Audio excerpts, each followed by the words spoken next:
बैठा हो इहो आवाज तव्हांजे मुंह ते नथो सुणे छो त नंगर बि साईं जहान खान कराईंदो सभिनी खे पोइ विहारींदो वियो आहे पोइ बि तव्हां इहो आवाज़ कढो त पोइ लुखड़ो थो थिए सभई वॾे आवाज़ सां चओ सल्लल्लाहु अलैहि या रसूल अल्लाह वसल्लम अलैका या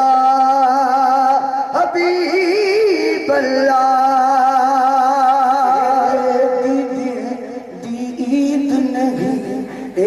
दीद भला दीद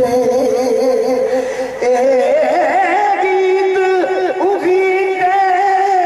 वाजिब गे जेको मदीद भले मुरीद ईद करवाई रब आशिक को क्या करे चल पुट चरी दे मिस्किन दा सिर घर घोर दिया ए सौदा दीद खरीदे सल्लल्लाहु अलैहि या रसूल अल्लाह वसल्लम अलैका या हबीब अल्लाह तो सुभान अल्लाह दुआ कयो को मुझे आशिक बैठा है अल्लाह से ताकत ॾिजे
खे ॾिनी